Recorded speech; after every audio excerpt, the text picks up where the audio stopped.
Hello everyone, आप सभी का स्वागत है आपके अपनी यूट्यूब चैनल तैयारी सक्सेस की में। दोस्तों, आज हम लोग इस वीडियो में ईवीएस के प्रश्नों का उत्तर को देखेंगे।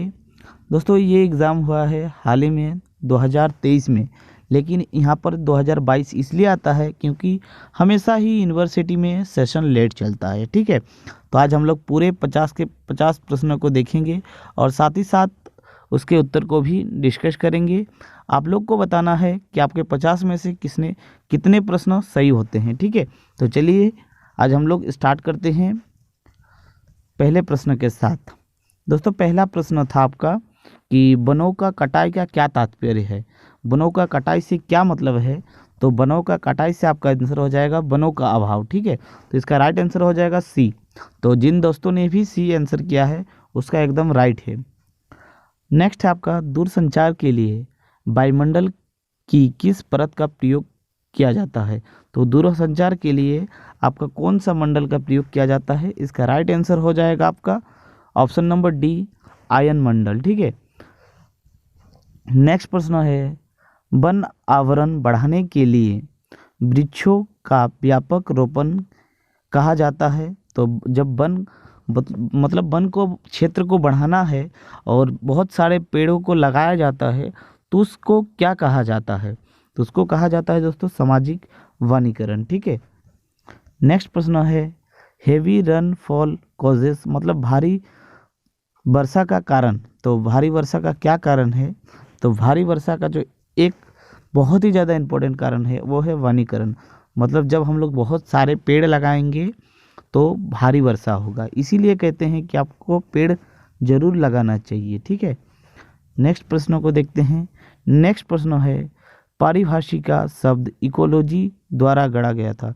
मतलब ये जो इकोलॉजी शब्द है ये किसके द्वारा गढ़ा गया था? तो ये होगा अर्नेस्ट हैकल ने।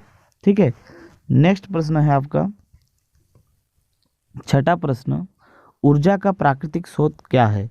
तो ऊर्जा का जो सबसे बड़ा प्राकृतिक स्रोत है वो है सूर्य, सनलाइट। नेक्स्ट प्रश्न है इकोसिस्टम जो बना है यानी पारिस्थितिकी तंत्र के दो मुख्य घटक कौन कौन से हैं? तो पारिस्थितिकी तंत्र के जो मुख्य घटक है वो हो जाएगा आपका ऑप्शन नंबर सी, जैविक और अजैविक। ठीक है, नेक्स्ट प्रश्न है आपका जैविक घटक में शामिल है। तो जैविक घटक में आपका शामिल है निर्माता, उपभोक्ता और अवघटक। ठीक है दोस्तों, अगर आपको वीडियो अच्छा लग रहा है तो प्लीज़ वीडियो को लाइक कीजिएगा। हम लोग सेमेस्टर 3 में भी पूरे के पूरे सिलेबस को कवर करेंगे और आपके इम्पोर्टेंट जो क्वेश्चन का जो सीरीज चलता है उसको भी जारी रखेंगे। ठीक है, और कुछ ही दिन में मैं आपको सिलेबस भी डिस्कस कर दूंगा। ठीक है, नेक्स्ट प्रश्न है बहते पानी के रूप में जाना जाता है।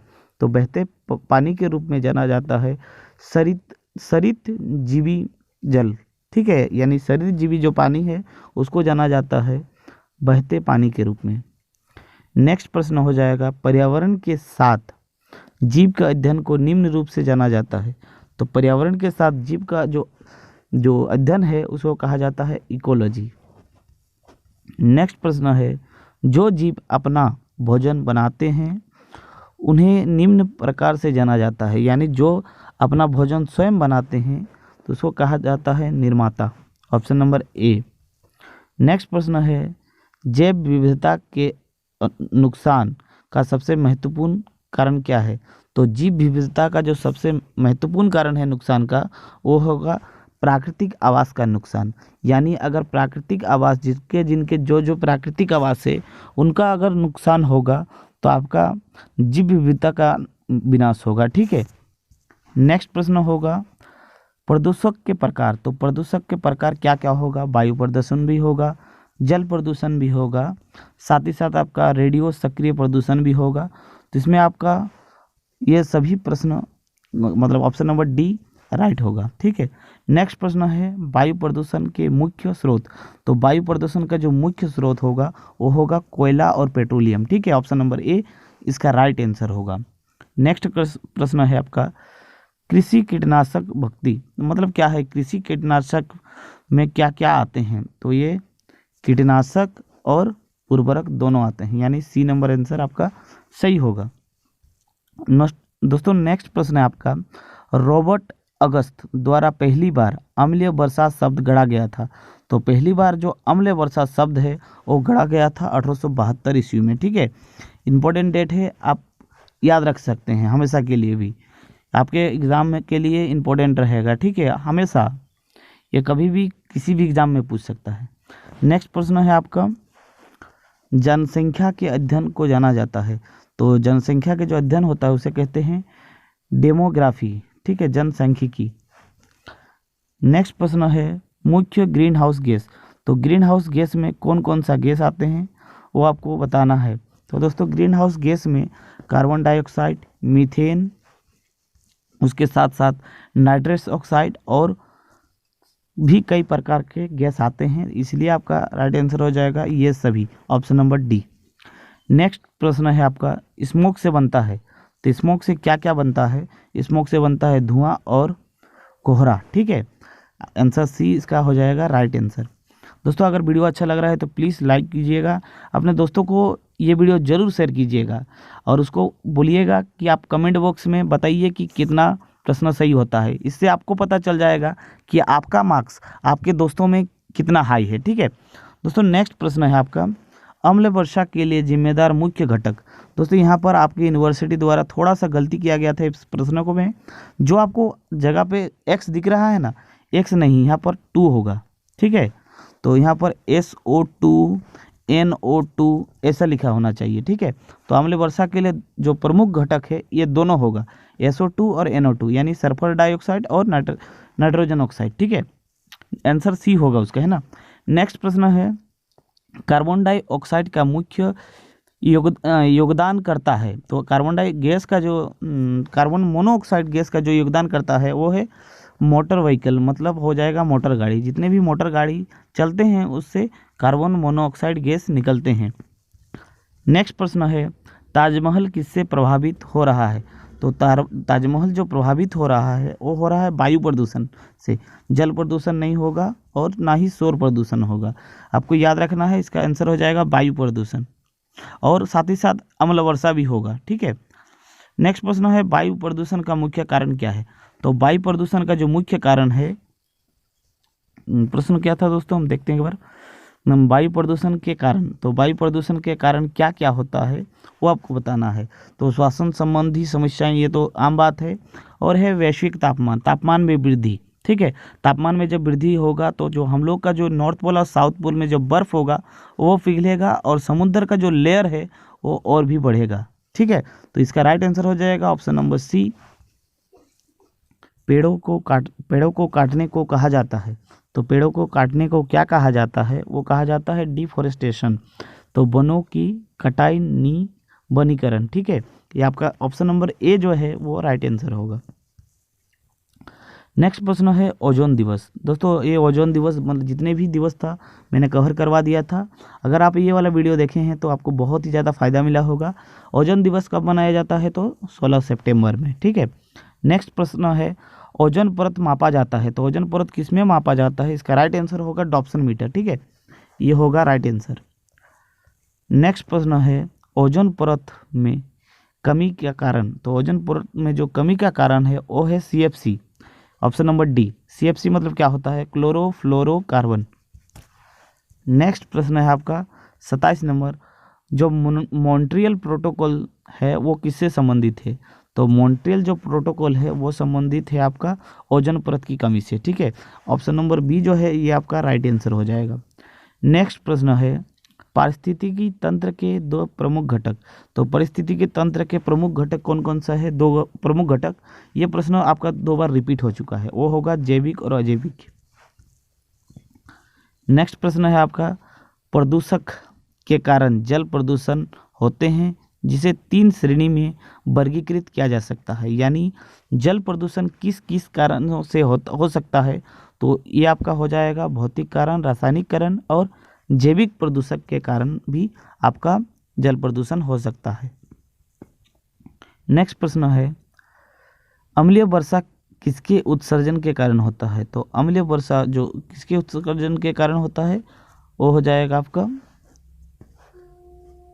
बोथ, नाइट्रोजन ऑक्साइड और सल्फर डाइऑक्साइड। अगर बात करें, अगर दोनों में से अगर एक ऑप्शन आता है तो आप क्या करेंगे, सल्फर डाइऑक्साइड। ठीक है। नेक्स्ट प्रश्न है जनसंख्या वृद्धि का मतलब। तो यहाँ पर मैंने एक बार बताया था आपको जनसंख्या वृद्धि या फिर जनसंख्या विस्फोट। ठीक है, वही वाला प्रश्न आया है, ये जनसंख्या वृद्धि बता दिया गया है। तो जनसंख्या वृद्धि क्या होगा, जनसंख्या में वृद्धि। ठीक है। नेक्स्ट प्रश्न है दोस्तों पृथ्वी सम्मेलन। दोस्तों ये वाला प्रश्न में मैंने 3 से 4 बार डिस्कस किया था। ठीक है, पृथ्वी सम्मेलन कब हुआ था, तो आपका हो जाएगा 1992 में। नेक्स्ट प्रश्न है निम्न में से कौन सा परितंत्र से संबंधित नहीं है, यानी कौन सा इकोसिस्टम से संबंधित नहीं है, तो हो जाएगा आपका ऊर्जा चक्र। ठीक है, ये आपका पोषण से संबंधित है। कार्बन चक्र भी होगा, वाटर चक्र भी होगा और हाइड्रोजन चक्र भी इकोसिस्टम से संबंधित है। नेक्स्ट प्रश्न है जनसंख्या के अध्ययन को क्या कहा जाता है, तो इसका हो जाएगा जनसांख्यिकी यानी डेमोग्राफी। नेक्स्ट प्रश्न है आपका सामान्य वर्षा का पीएच मान, पीएच है तो सामान्य का जो वर्षा होती है वो पीएच होता है दोस्तों, वो होता है एसिडिक, यानी 5.6 जो पीएच होता है उससे कम पीएच का होता है, और 7 से जो नीचे होता है वो सभी के सभी एसिडिक होता है। यानी 0 डिग्री से जब हम लोग 7 से नीचे घटेंगे ना, 7 से 6, 5, 4, 3, 1 करके, तो इधर एसिडिक होता है, और इधर से 7 से लेकर 14 तक ये बेस नेचर का होता है।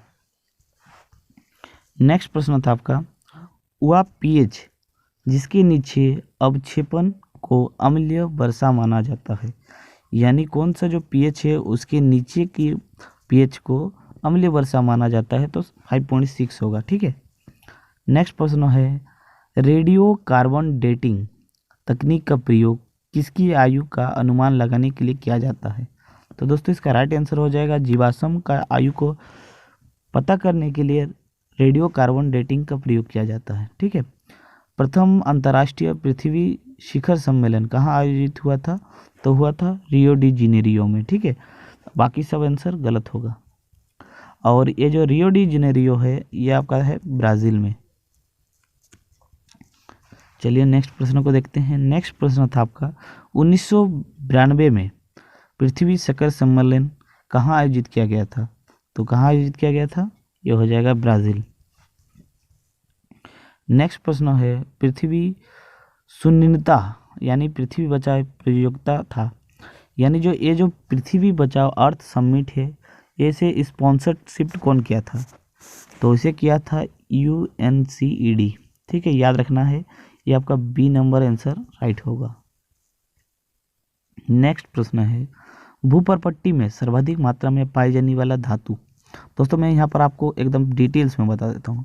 दोस्तों भूपर्पट्टी में सबसे ज़्यादा जो धातु मिलता है वो मिलता है एल्युमिनियम, उसके बाद फिर मिलता है लोहा, उसके बाद मिलता है निकल, फिर वगैरह वगैरह। ठीक है, तो यहाँ पर सर्वाधिक मात्रा में पूछा था इसलिए एल्युमिनियम होगा। ठीक है, अगर तत्व पूछता तो ऑक्सीजन होता। ठीक है, लेकिन यहाँ पर पूछा है धातु, उसका है पृथ्वी की पपड़ी में दूसरे सर्वाधिक प्रचुर मात्रा में कौन सा धातु मिलता है, तो दूसरा पूछा था, दूसरा क्या होगा, आयरन।